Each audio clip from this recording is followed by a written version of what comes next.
I'm Dewayne Cook, and here's what's cooking in the sports kitchen. With just over 20 seconds on the clock, Dorian Finney-Smith decides to take matters into his own hands with this monster throwdown over Michael Kessens. Let's see it again.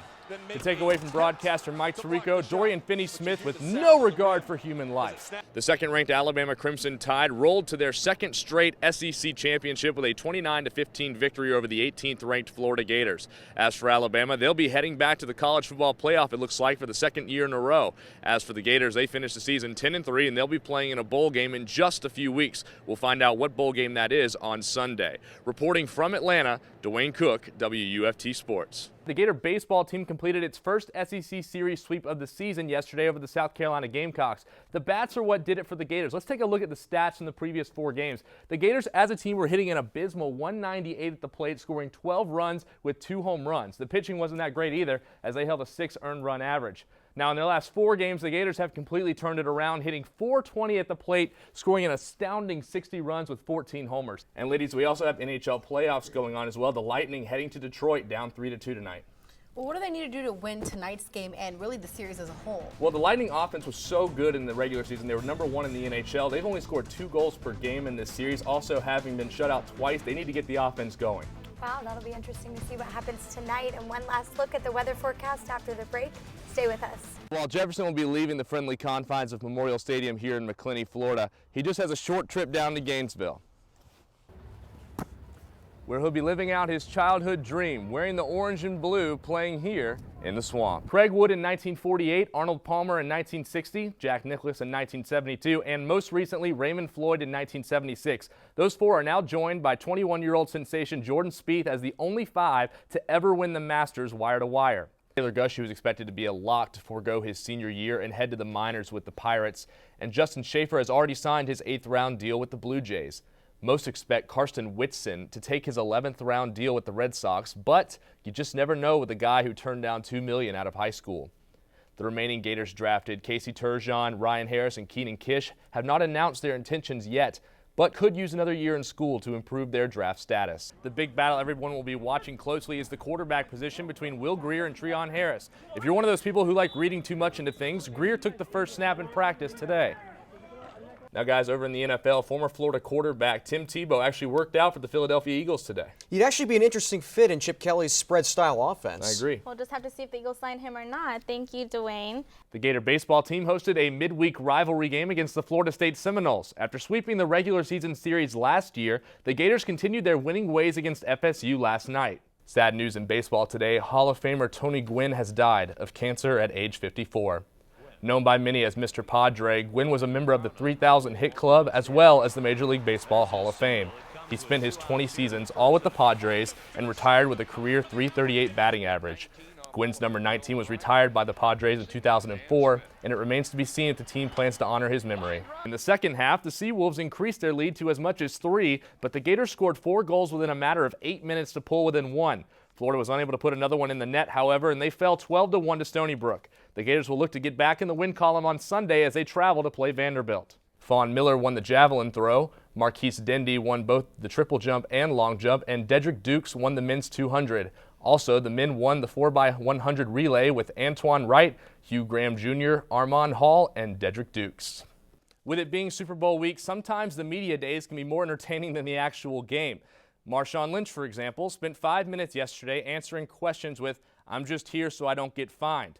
Turns out he might get fined anyway because of the hat he wore. After already being fined upwards of $20,000 during this playoffs, Beast Mode might owe a little more out of his pocket.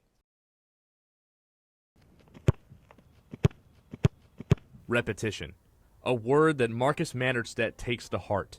Marcus is the kicker for the Trenton High School Tigers and has been awarded the 2014 John Williams Award, given to the best kicker in the North Central Florida area. The recognition comes as no surprise to his teammates, coaches, and family due to Marcus's work ethic. At least an hour to an hour and a half every practice, when we practice from Monday to Thursday. Now what about during the off-season? I've been working hard every day I come out here. And the hard work has paid off. Marcus finished the year 5 for 5 on field goals with a long of 37, but this guy is a booming leg. Oh, and get this, he's only a junior. With a weapon like him on the sideline, coaching becomes a lot less stressful. He's never missed a field goal. In 2 years, he's 10 for 10 on field goals. That's a pretty amazing stat. and has only missed a couple extra points out of probably 100+ tries. So he's pretty solid. So while Marcus more often than not practices on a tee, he's quick to credit two other position players with his award.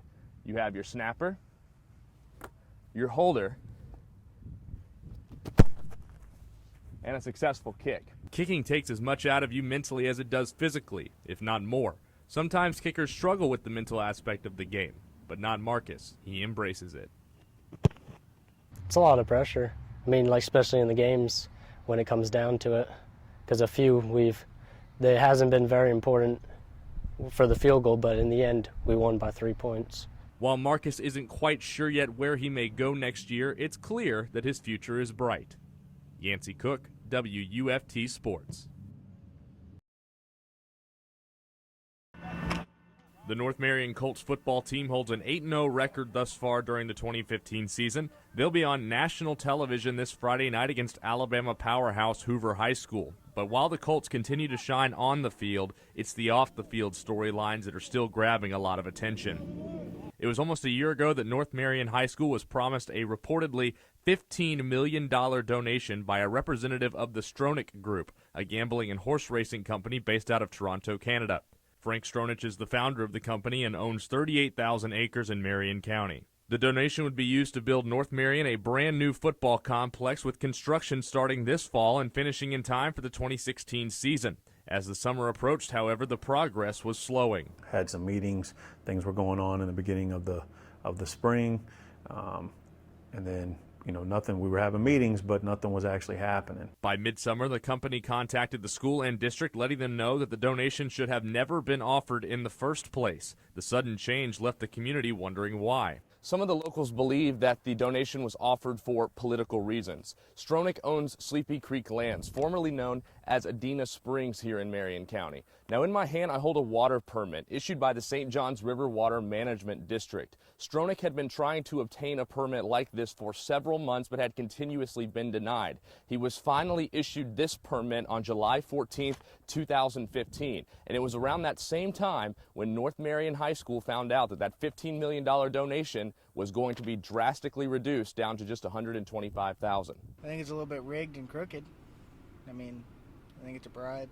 While the community at large searched for answers, school and district officials were left scrambling as well. According to the Stronach Group, the representative who offered the donation did not have that authority. Didn't have permission to design and create this project, that it should have never happened, and they were very apologetic for that this had gotten out of hand, and that they were having to backtrack so much. I reached out to the Stronach Group in an attempt to hear their side of the story. Yeah, we have no comment at this time.